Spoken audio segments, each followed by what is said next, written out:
Bonjour les aventuriers. La dernière fois, nous avions exploré le système solaire interne. À pied, sans respirer, nous avions vu le Soleil, les 4 planètes telluriques, planètes rocheuses, et la ceinture d'astéroïdes. Aujourd'hui, nous allons passer à travers et aller encore plus loin. Aller vraiment, vraiment loin de chez nous. Bienvenue dans le système solaire externe.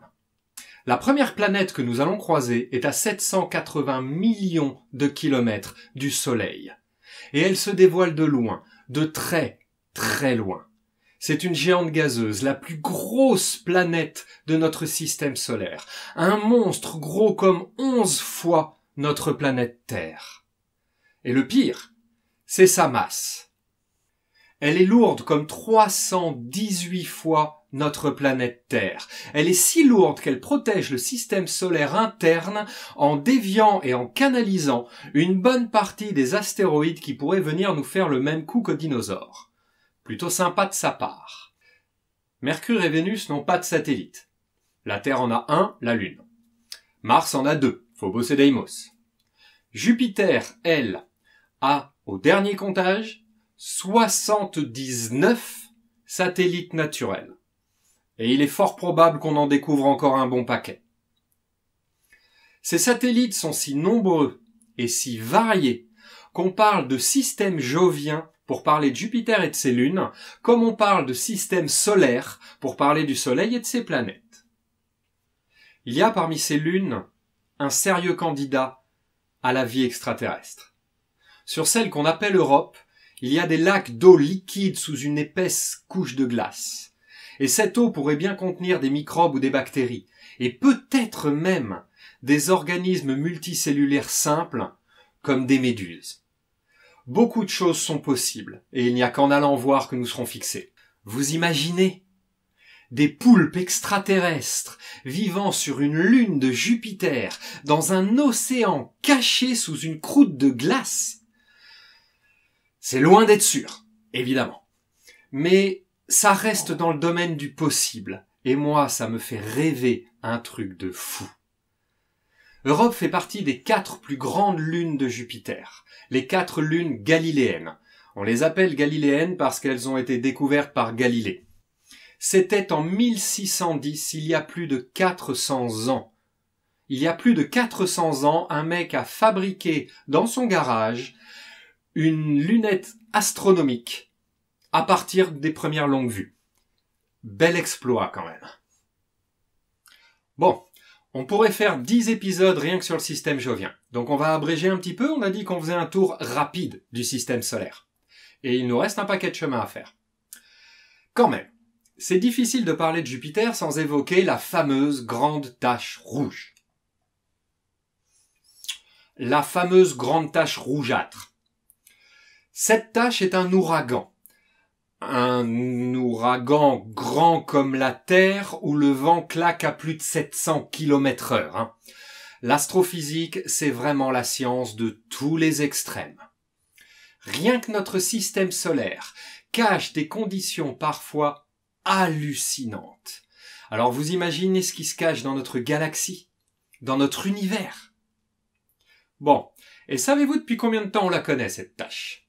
Eh ben, je vous le donne en mille. Depuis un peu plus de 400 ans. Cette tache a été découverte, elle aussi, par Galilée.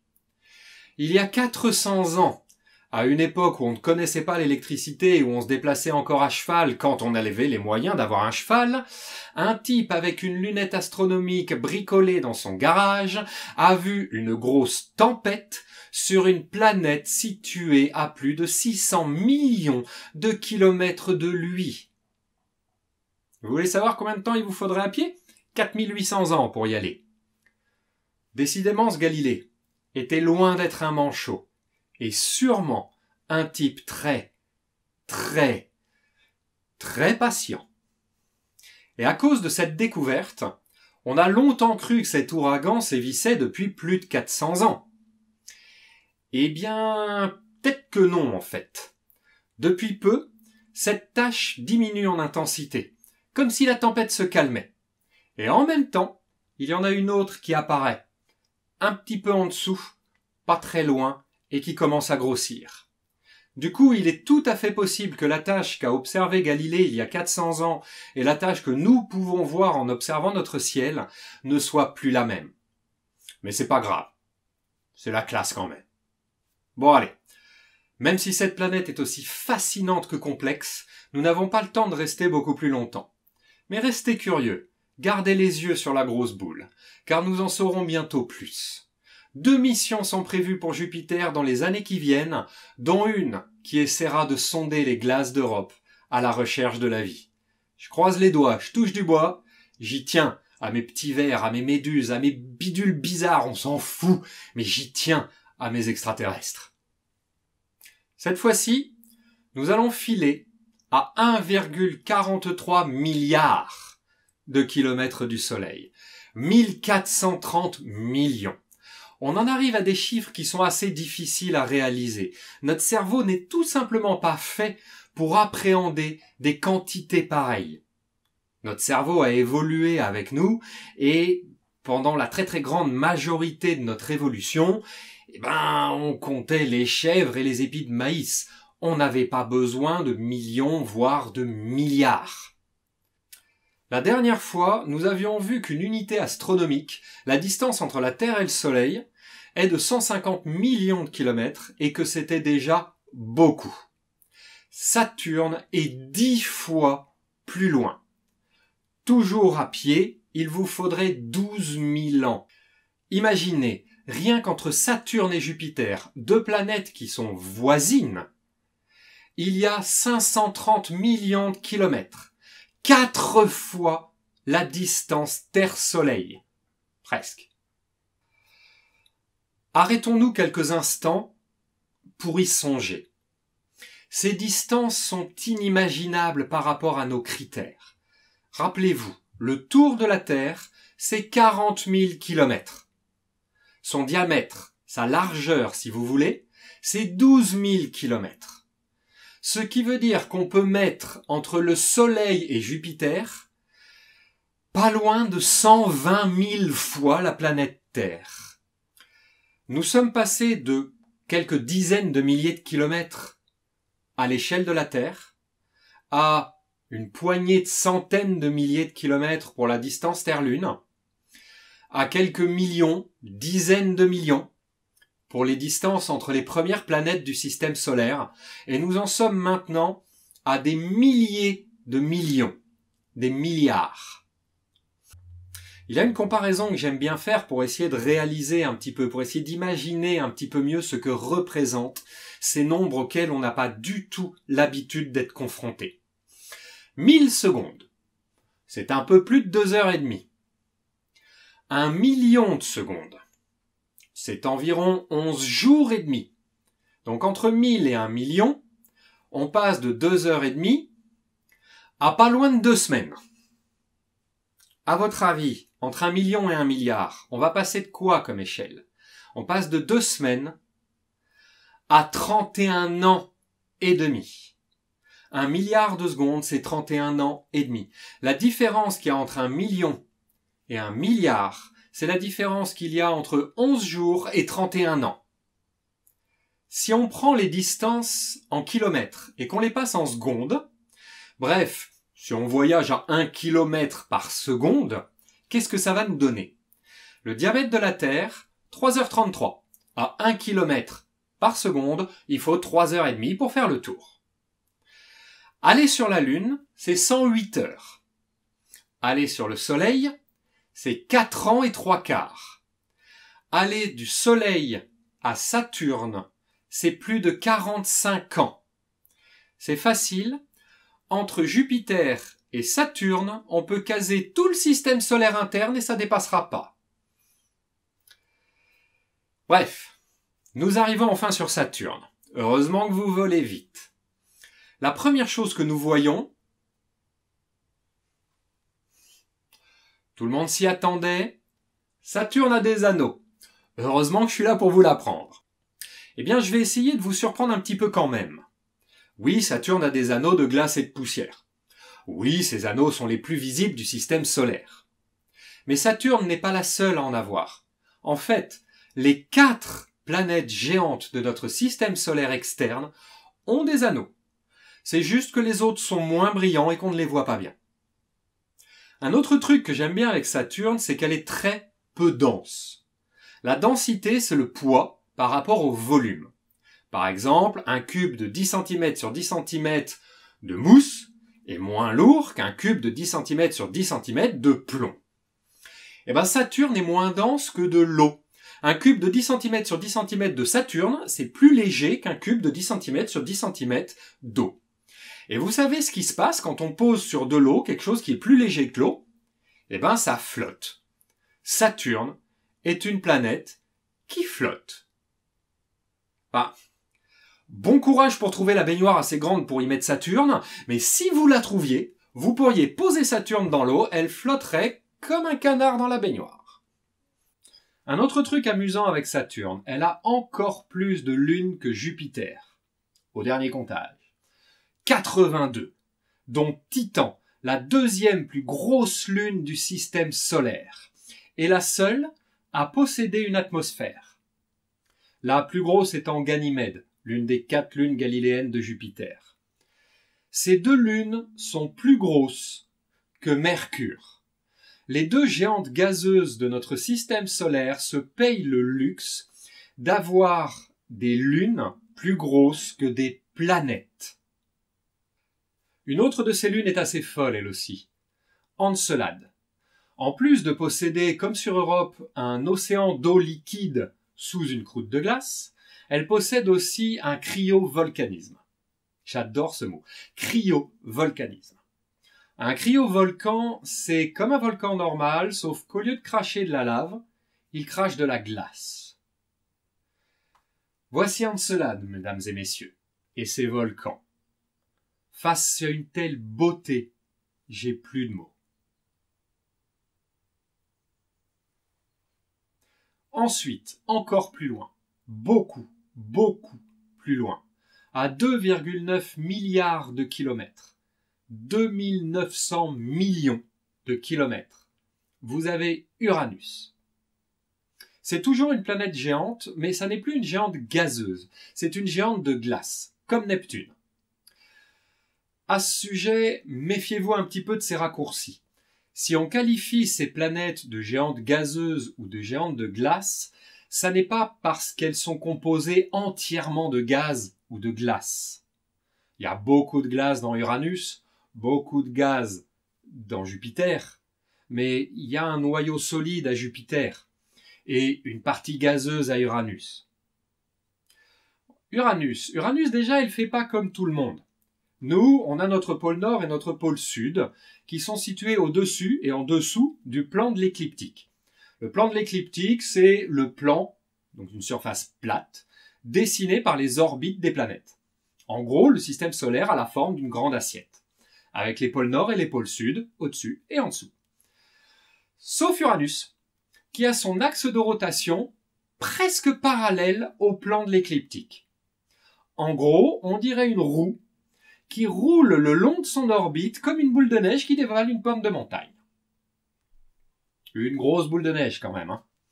Une boule de neige qui est la 3e plus grosse planète du système solaire et la 4e plus lourde.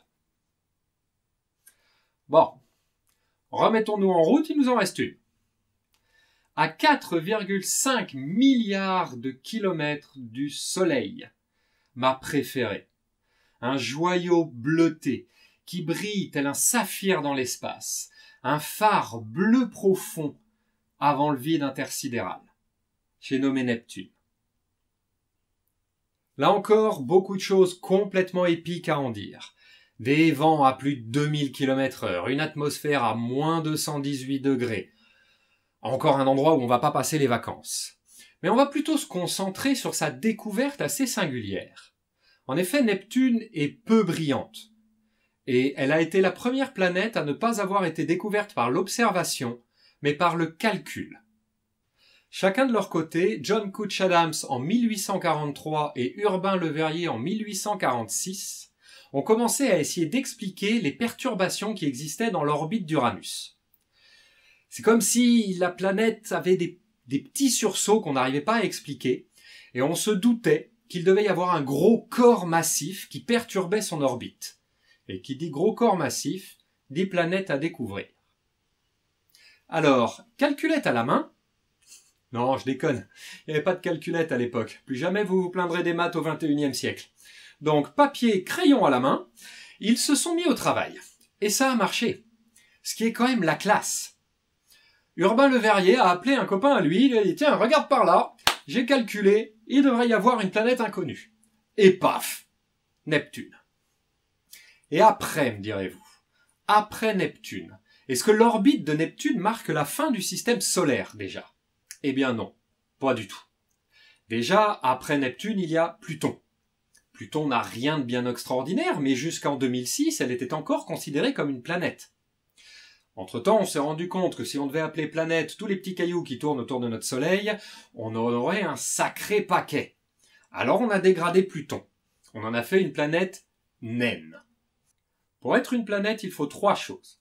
La première, c'est être assez lourde pour que sa gravité en ait fait une sphère, et pas un patatoïde tout moche.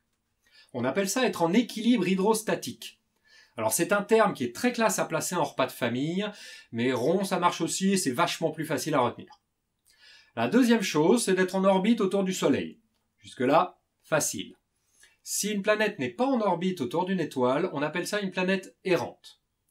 Et la troisième chose, c'est d'avoir fait le ménage sur son orbite, c'est-à-dire d'être suffisamment massive pour que sa propre gravité ait attiré tous les petits corps, les petites poussières, les petits cailloux qui pouvaient y avoir sur l'orbite de la planète. Et c'est ça que Pluton n'a pas fait. Donc une planète qui est en équilibre hydrostatique, en orbite autour du Soleil, on appelle ça une planète naine. Les planètes naines dans notre système solaire, il y en a plusieurs. Pluton n'est absolument pas une exception. On pourrait citer Eris, Makemake et Haumea qui sont au-delà de Neptune, on parle d'objets transneptuniens, ou même Cérès qui est le plus gros objet de la ceinture d'astéroïdes et qui est considéré comme une planète naine. Makemake, Pluton et Haumea se situent dans la ceinture de Kuiper, ou Kuiper si vous voulez vous la péter. Une seconde ceinture d'astéroïdes presque aussi grande à elle toute seule que tout le reste du système solaire. Ouais, quand je vous disais que tout ça était très, très, très grand. La principale différence qu'il y a entre la ceinture de Kuiper et la ceinture d'astéroïdes, outre le fait qu'elles ne sont pas au même endroit, c'est la composition des corps que vous allez y trouver. Dans la ceinture d'astéroïdes, comme on l'a vu la dernière fois, vous allez trouver des astéroïdes composés principalement de roches et de métaux. Dans la ceinture de Kuiper, par contre, vous allez trouver principalement des corps composés de glace. Et attention, quand on parle de glace en astrophysique, on ne parle pas forcément de glace d'eau. On peut parler de glace de méthane ou d'ammoniac, par exemple. En fait, on peut trouver des glaces de plein de choses qui sur Terre sont sous forme gazeuse ou liquide, mais qui aux températures que l'on va trouver à ces endroits du système solaire sont sous forme de glace. Une partie des comètes que nous voyons passer de temps en temps dans notre ciel viennent de la ceinture de Kuiper. L'autre partie vient d'encore plus loin, d'une zone que nous ne connaissons encore pas bien, que nous avons théorisée sous le nom de nuage d'Oort, qui s'étendrait jusqu'à 1000 fois plus loin que la ceinture de Kuiper. Mais comme ce sont encore des conjectures, nous allons nous arrêter là. Sachez juste que l'espace est si mystérieux que nous ne savons même pas exactement jusqu'où va notre système solaire. Pour définir la frontière de notre système solaire, nous avons un problème. Il y a plusieurs façons de faire. La première serait de prendre en compte l'influence gravitationnelle de notre Soleil, jusqu'où s'exerce la gravité du Soleil. Sauf que la gravité est une force qui s'étend à l'infini. Même si elle finit par être extrêmement faible, elle continue de se ressentir à l'infini. C'est donc extrêmement difficile de dire là il y a de la gravité, là il n'y en a plus. C'est donc une frontière très floue. Pas terrible pour une frontière. L'autre façon, c'est de dire que c'est la ceinture de Kuiper ou le nuage d'Oort. Mais ce sont des zones que nous connaissons très mal et dont les frontières sont là aussi extrêmement floues. Toujours pas terrible. Une troisième solution serait de définir l'orbite d'un corps. Neptune ou Pluton par exemple. Mais il y a tellement de choses au-delà de l'orbite de Pluton que dire que notre système s'arrête là, c'est pas très cohérent. Il reste donc une chose qui est la plus souvent utilisée pour définir la frontière de notre système solaire. Cette chose, ce sont les vents solaires. Les vents solaires s'étendent à partir de notre Soleil, sur tout le système solaire, jusqu'à se heurter aux vents qui viennent d'ailleurs, d'au-delà de notre système solaire, des autres étoiles de notre galaxie. Ces vents sont appelés des vents stellaires, et les particules chargées venant de l'extérieur et de l'intérieur de notre système solaire se heurtent à un endroit qu'on appelle l'héliopause. Cette héliopause est la limite de l'héliosphère. L'héliosphère, c'est la bulle qui contient nos vents solaires. Et le plus souvent, c'est cette bulle qui est considérée comme la limite de notre système solaire. Donc en attendant d'approfondir, s'il y a une chose à retenir, c'est bien la taille de notre maison. Notre vision du système solaire est très souvent biaisée par les représentations qu'on en a vues au cours de nos vies. Ces images ne sont jamais à l'échelle et pour cause. Si vous mettez les planètes et les distances à l'échelle, les planètes ne sont plus que de minuscules points invisibles. Si vous mettez les planètes à l'échelle entre elles, c'est les distances qui les séparent qui ne le sont pas.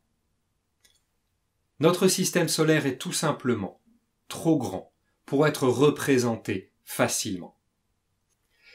Et je terminerai sur une dernière remarque sur les distances.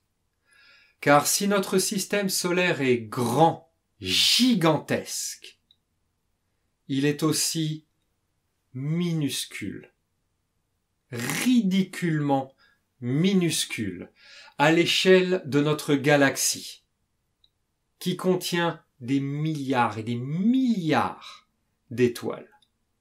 Et notre galaxie est ridiculement minuscule à l'échelle de notre univers, qui contient des milliards de galaxies.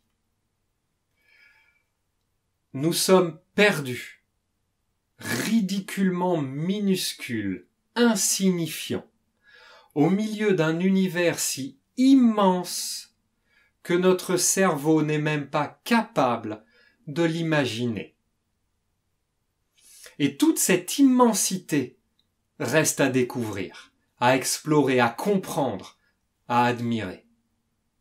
Car la connaissance est une formidable aventure.